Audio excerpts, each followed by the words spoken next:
Ça tu vas centrer? Oh, yeah. Oui? OK.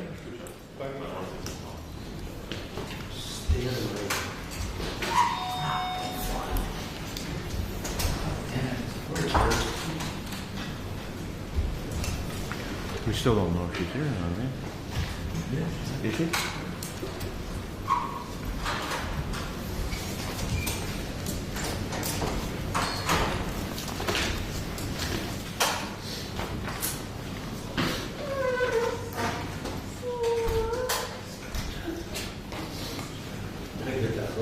You've been here way too long, right? If you can imitate that sound, that's problematic. Long time.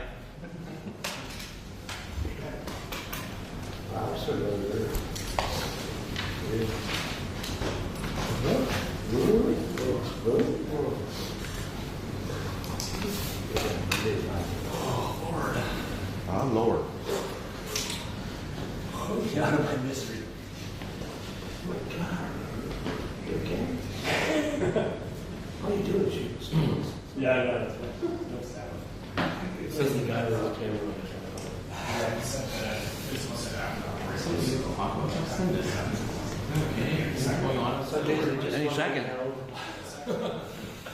Well, you lied. You just lied. Any second. I didn't say it nice. Oh, so like any second in an hour from now?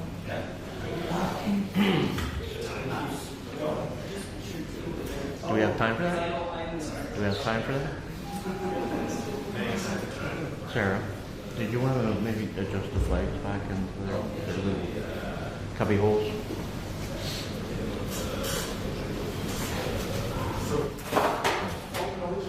We just saved the shot. Great job, Rob.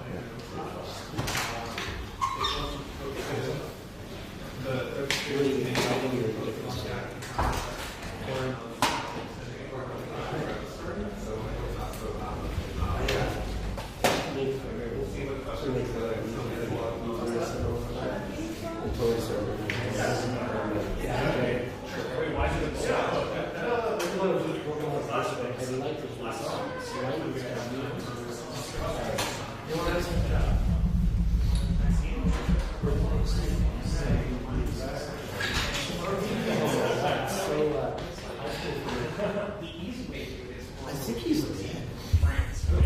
The guy who says,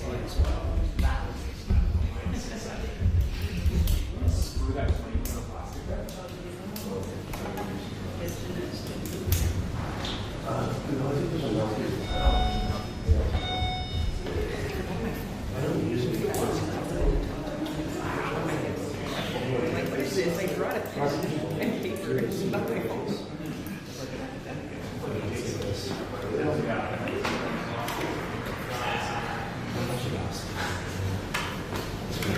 Come on, this side. I know. Like I literally put my back down. 5 second heads up. Yeah.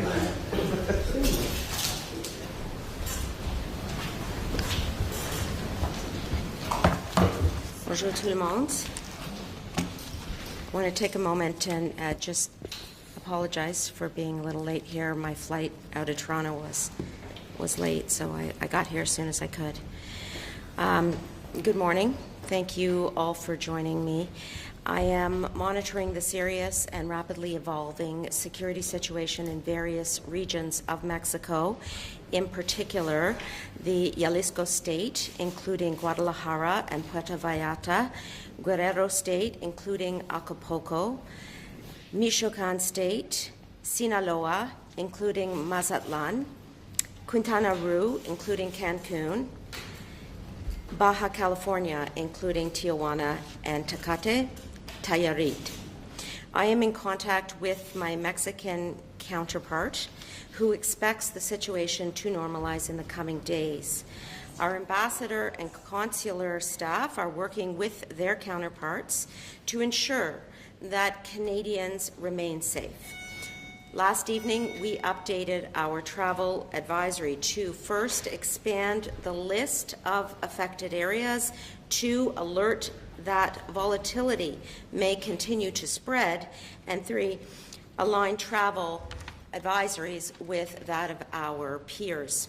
Local authorities have, in some cases, issued a shelter-in-place order, and the situation remains fluid.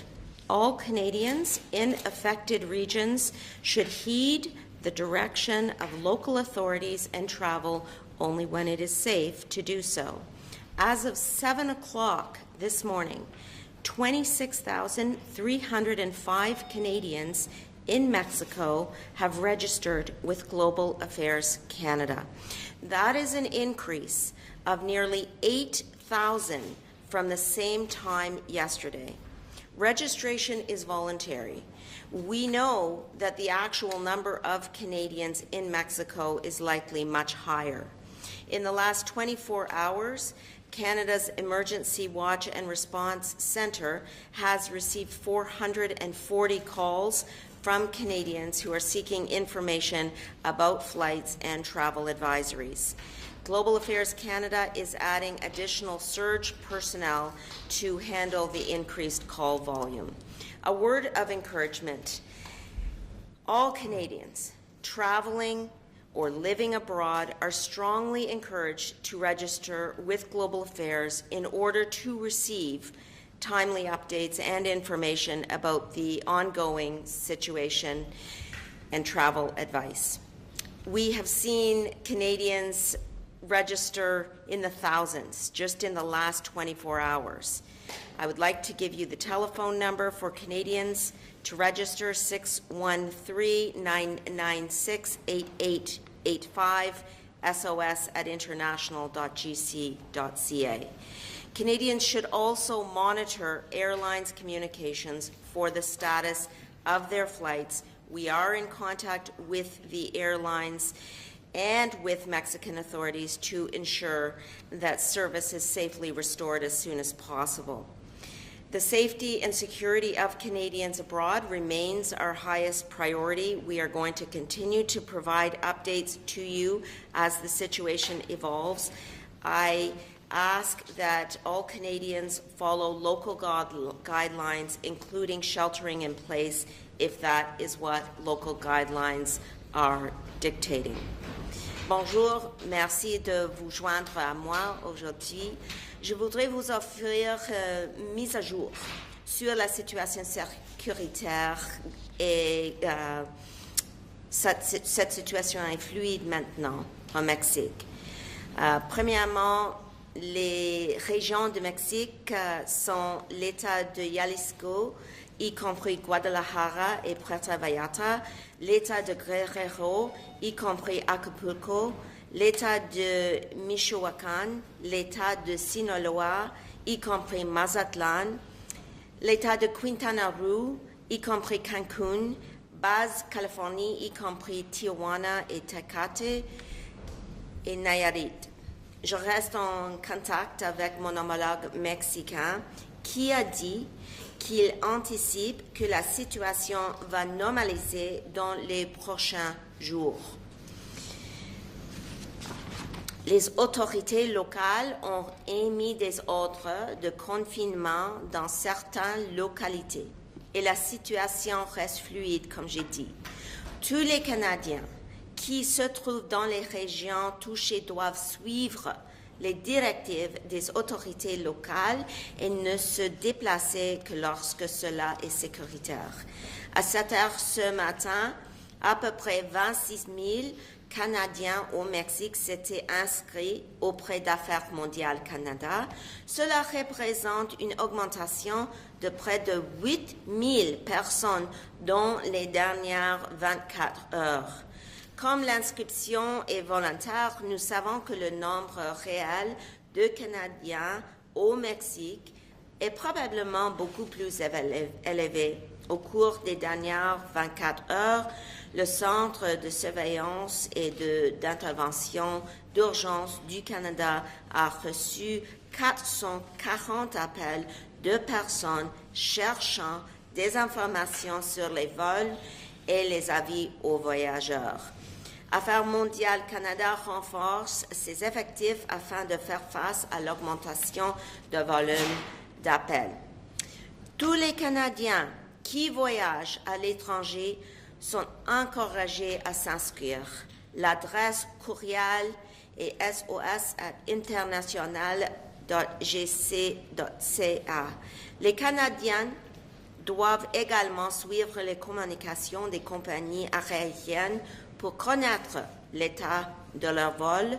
La sécurité des Canadiens à l'étranger reste notre priorité absolue. Je vous remercie et je veux disposer à répondre à vos questions maintenant. Minister, I'd like to ask about issues with the ROCA system.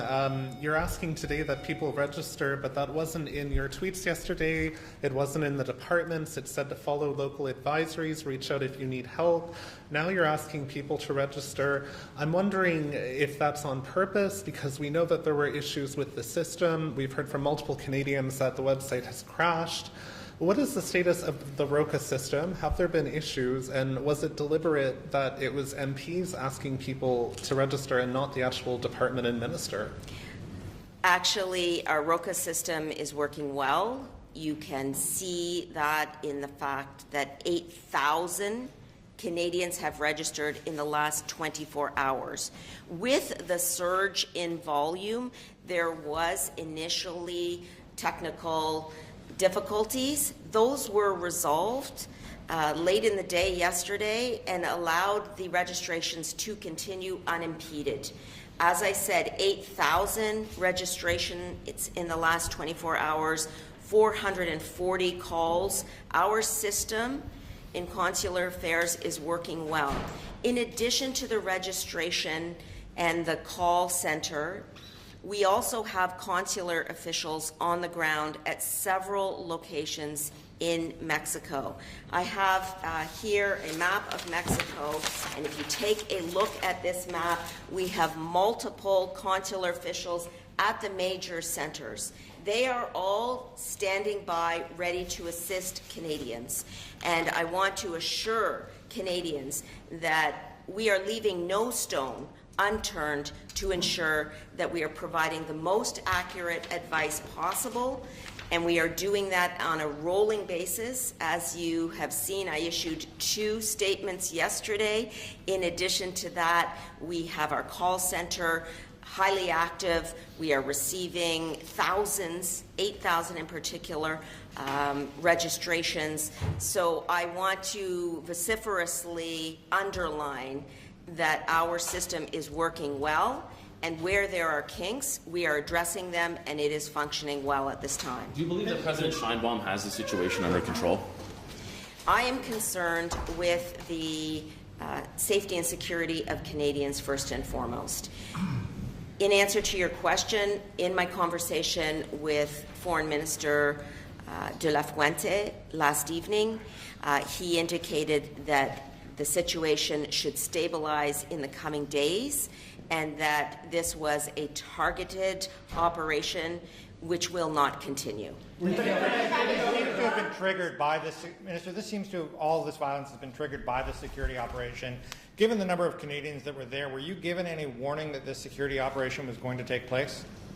I was not provided with any indication that this particular operation would be taking place, and on my understanding, I believe that the Government of Canada was not provided with indication that it was going to occur. Est-ce que vous préparez des plans dans l'éventualité où la situation pourrait se détériorer dans les prochains jours? Puis à quel moment vous allez être prêt aussi à contacter les gens qui se sont inscrits auprès de... C'est une bonne question et évidemment, tout le monde veut savoir qu'est-ce qui va passer dans les prochains jours. Mais maintenant, comme j'ai dit, la situation est fluide. Et je suis ici pour vous donner une mise à jour. Ça, c'est une mise à jour qui c'est nécessaire et qui reflète la situation d'aujourd'hui. Demain, et dans les prochaines semaines, on ne sait pas qu'est-ce qui va passer, mais je voudrais être en contact avec vous, toujours, et de mentionner qu'est-ce qui se passe maintenant dans le terrain, sur le terrain. Mais, comme j'ai dit, j'ai parlé avec mon homologue hier soir. Il a dit qu'il pense que la situation va normaliser. Nous espérons que tout le monde peut continuer d'être et de continuer avec leur vie. Mais c'est différent aujourd'hui et on va suivre la situation très proche. Mais donc, quel niveau de stabilité ça va prendre? Parce que la présidente dit on va être sous contrôle, mais qu'est-ce que ça va prendre réellement pour qu'on puisse reprendre les vols internationaux, par exemple?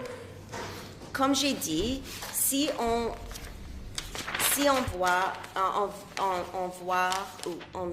peut voir la carte ici. Ce n'est pas tout le pays. C'est certaines villes ici, comme Tijuana, Mazatlan, Guadalajara, Acapulco, Cancun. Ce n'est pas tout le pays. Donc, on peut continuer avec les plans nécessaires, mais on doit suivre le conseil local. Et nous sommes ici, comme gouvernement du Canada, de vous offrir notre conseil nécessaire et on va continuer de le faire. Have you offered any help to the Mexican government to deal with the situation? This is an operation that the Mexican government decided to undertake regarding the domestic affairs of Mexico. Our concern is the safety and security of Canadians, and the assistance that we are offering is to ensure that Canadians remain safe and sound. I, as mentioned, spoke with my Mexican counterpart. He did not request any assistance, as he believes that this is a very targeted operation, and the situation should normalize. It may be targeted, but it seems to have spun out of control, and they know very well that there are millions of Canadians down there, tourists and otherwise. So your question was, did they ask for any assistance? My response was no. And in regards to the thousands of Canadians down there, which, as I mentioned, is about 26,000 who have registered and likely many more who have not yet registered or have decided not to register. And the work that we are doing to support those Canadians is to continue to provide accurate and up-to-date advice. For example, in the last 12 hours or so, we have updated our travel advisory to expand the list of effective areas, to alert that volatility may continue, and to align the travel advice with that of our peers. In addition, we have received 440 calls. 3 of those calls involve consular cases. 2 of those are injuries that are non-life-threatening. 1 of those is in regards to requests for financial assistance. That's the status of the assistance that we are providing to Canadians at that time, and we have not, at this time, and we have not been requested by the Mexican government to assist in any way, shape, or form. Are you considering repatriation flights? Are you considering sending in planes? Not at this time. What about the use of the military? I know that's sometimes lined up weeks in advance. Not at this time. Do you believe the government should have been given a heads up, given the vast number of Canadians that are down there? It is always helpful for us to know more in order to support Canadians. And so I appreciated having the call as soon as possible yesterday with my counterpart, Minister de la Fuente. We have been in communication, including this morning, and we are staying in very close touch. You will recall that I personally have visited Mexico in the last 6 months in order to continue that our bilateral ties with Mexico remain strong, and Minister LeBlanc just returned with a trade mission from Mexico in the past few days. Justement, le ministre Leblanc a dit il y a une semaine de ça, et là je change de pays pour parler de Cuba, il a dit qu'il y a un plan d'aide qui venait de la part du Canada bientôt. Est-ce que vous pouvez nous donner plus de détails là-dessus? Nous préparons un plan d'aide, mais maintenant nous n'avons pas une annonce pour vous We get that in English too. donner. We hear that in English too about Cuba. We are preparing a plan to assist. We are not prepared at this point to provide any further details of an announcement. To be clear, we have been in very close contact with the airlines who brought thousands of Canadians home from Cuba, and we will continue to ensure that we are supporting Canadians in any way, shape, or form. I want to bring this back to what Global Affairs Canada does. Our job in terms of supporting Canadians abroad is to provide as much support as possible. That type of support begins with providing accurate information about the situation on the ground. On social media, there is an attempt to provide information that doesn't always reflect the true security situation on the ground.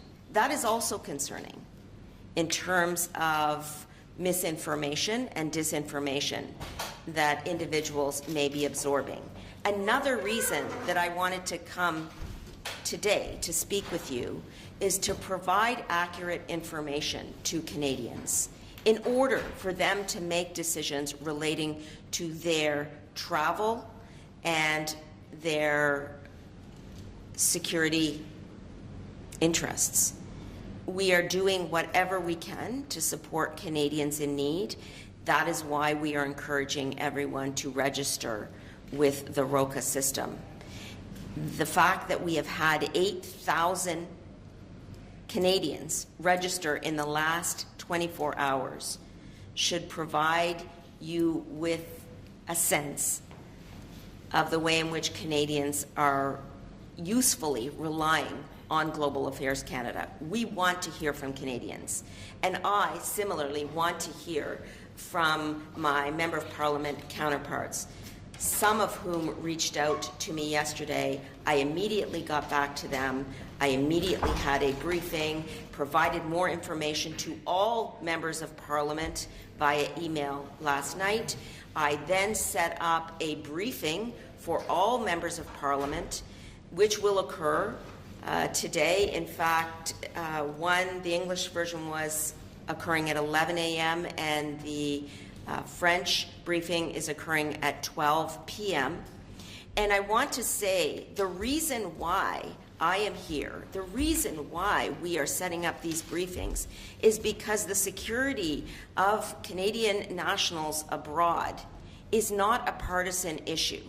It is an issue that we are all concerned about regardless of political stripe, and my goal always is to ensure that we are supporting Canadians across the board. Thank you very much. Just quickly on the India trip, what are your goals in terms of trade as well? Will you be bringing up transnational repression and the killing and the investigations into the killing of Hardeep Singh Nijjar and other acts on Canadian soil? Thank you for that question. Of course, the security situation at home and abroad in terms of Canadians is of extreme concern and priority for us as a Government of Canada. When I was in India in October, for example, I repeatedly raised issues relating to domestic rule of law concerns, security concerns, and transnational repression. This is a basic necessity for the Minister of Foreign Affairs to ensure that the safety and security interests of Canadians is protected. So the answer to your question is yes, that is always at the forefront of our minds. In addition, at this moment in time, we are ensuring that we diversify trade relationships. That has meant signing 12 trade agreements over the last 6 months over 4 continents. But the priority sequence is to ensure the safety and security and rule of law concerns of Canadians are advanced at all times. En français, bien sûr, quand j'étais en Inde, pendant le mois d'octobre, j'ai souligné l'importance de la loi domestique ici au Canada et les intérêts canadiens et aussi les droits humains. Toujours. Ça, c'est toujours sur mon dossier. En même temps, c'est un moment où on doit diversifier nos relations économiques. Donc, on va continuer de pousser les intérêts canadiens toujours. Ça veut dire les intérêts sur la situation sécuritaire domestique et aussi le droit domestique, mais aussi on va continuer d'avancer, de souligner l'importance de nos relations économiques. Ça veut dire les relations avec les ententes commerciaux. Donc, c'est les deux choses, mais c'est une priorité, la situation avec la sécurité pour notre population domestique, premièrement, et deuxièmement, d'avancer nos intérêts économiques aussi. Merci beaucoup. Canadians were hurt in the violence in Mexico. You gave a number, and I'm getting a question from an editor. I just wanted to clarify that. We are currently in contact with them. They are non-life-threatening injuries. I am not able to provide further details until we ensure that we have accurate facts. I want to reiterate, of the 8,000 people who have registered, we have 3 consular cases. 2 of those consular cases relate to Canadians who have non-life-threatening injuries. 1 consular case relates to a Canadian who would like financial assistance. But you don't know how Thank that's you. sustained? Thank you very much. Pour les Canadiens qui s'en vont en I want to stay, but I'm already late. I will return with more answers and updates, but thank you very much.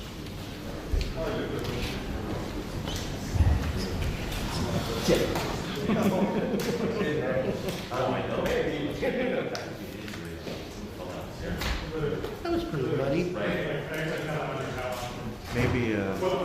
Maybe one of the Canadians is a gang member. Yeah, I got hurt.